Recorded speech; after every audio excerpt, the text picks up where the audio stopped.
Hi all എല്ലാവർക്കും നമസ്കാരം. Welcome back to retro focus. Mammootty Mohanlal combo മൂവിയെ പറ്റിയിട്ടുള്ള ഒരു അപ്ഡേറ്റ് ആണ് ഈ ഒരു വീഡിയോ.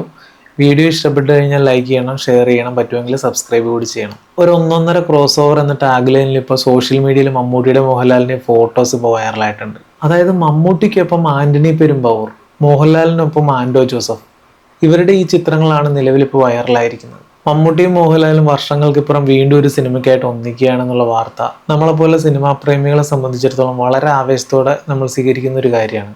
കഴിഞ്ഞ ദിവസമാണ് സിനിമയിൽ ജോയിൻ ചെയ്യുന്നതിനായിട്ട് മോഹൻലാൽ ശ്രീലങ്കയിലേക്ക് പോയത്. ഇപ്പോഴേ മമ്മൂട്ടിയും കൊളംബോയിൽ എത്തിയിട്ടുണ്ട്. രണ്ടുപേരും ശ്രീലങ്കയിലേക്ക് പോകുന്നതിനായി വിമാനത്താവളത്തിൽ എത്തിയതിൻ്റെ കുറച്ച് ദൃശ്യങ്ങളാണ് ഇപ്പോൾ സോഷ്യൽ മീഡിയയിൽ വൈറലായിരിക്കുന്നത്. ഈ ഫോട്ടോസിലെ കുറച്ച് രസകരമായിട്ടുള്ള കണക്ഷനൊക്കെ കണ്ടെത്തിയിരിക്കുകയാണ് ഇപ്പോൾ സോഷ്യൽ മീഡിയ.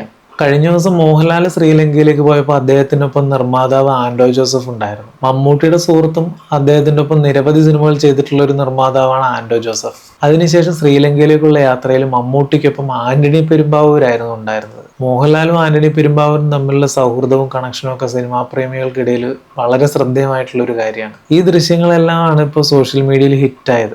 ഒന്നൊന്നര ക്രോസ് ഓവർ എന്നാണ് ഫാൻസ് ഈ ദൃശ്യങ്ങളെ കുറിച്ച് പറഞ്ഞിരിക്കുന്നത്. മമ്മൂട്ടിക്കൊപ്പം ആന്റണി പെരുമ്പാവൂരും അതുപോലെ തന്നെ മോഹൻലാലിനൊപ്പം ആൻഡോ ജോസഫും. സിനിമയുടെ ആദ്യത്തെ ഷെഡ്യൂൾ ശ്രീലങ്കയിലാണ് നടക്കുന്നത്. 7 ദിവസത്തെ ഷെഡ്യൂളാണിത്. ശ്രീലങ്കയ്ക്ക് ശേഷം ഷാർജയിലായിരിക്കും സിനിമയുടെ അടുത്ത ഒരു ചിത്രീകരണം നടക്കുക എന്നുള്ള സൂചനകളുണ്ട്. കേരളത്തിലും ഡൽഹിയിലും ലണ്ടനിലും സിനിമയുടെ ചിത്രീകരണം നടക്കുമെന്നും നേരത്തെ തന്നെ സൂചനകളുണ്ട്. ആൻഡോ ജോസഫ് ഫിലിം കമ്പനിയുടെ ബാനറിലാണ് ചിത്രം ഒരുങ്ങുന്നത്. ഈ ചിത്രത്തെക്കുറിച്ചുള്ള 1-2 ലീക്സ് അല്ലെങ്കിൽ 1-2 കൺഫേംഡ് അല്ലാത്ത കാര്യങ്ങൾ കൂടി പറയാനുണ്ട്. പ്രശസ്തനായ ഛായാഗ്രാഹകനായ മനുഷ് നന്ദനായിരിക്കും സിനിമയ്ക്ക് വേണ്ടിയിട്ട് ക്യാമറ ചലിപ്പിക്കുക എന്നുള്ള റിപ്പോർട്ടുകളുണ്ട്. മലയാളത്തിലേക്കുള്ള അദ്ദേഹത്തിന്റെ അരങ്ങേറ്റ ചിത്രമായിരിക്കും ഇത്. എന്നാൽ ഈ വാർത്തയിലൊന്നും ഒരു ഔദ്യോഗികമായിട്ടുള്ള ഒരു സ്ഥിരീകരണമൊന്നും ഇതുവരെ വന്നിട്ടില്ല. Happy new year, Rocky Aur റാണിക്ക് പ്രേം കഹാനി, ഡങ്കി തുടങ്ങിയ ബോളിവുഡ് സിനിമകൾക്കായിട്ട് ക്യാമറ ചെയ്തത് മനുഷ് നന്ദനാണ്. ജോസഫ് നെല്ലിക്കലാണ് കലാസംവിധാനം നിർവഹിക്കുന്നത്. അതുപോലെ തന്നെ മേക്കപ്പ് നിർവഹിക്കുന്നത് രഞ്ജിത്ത് അമ്പാടിയാണെന്നും അറിയാൻ കഴിഞ്ഞിട്ടുണ്ട്. ഇത്രയുമാണ് ഈ വീഡിയോയിൽ പറയാനുള്ളത്. മറ്റൊരു വീഡിയോ ആയിട്ട് പിന്നീട് കാണാം. താങ്ക്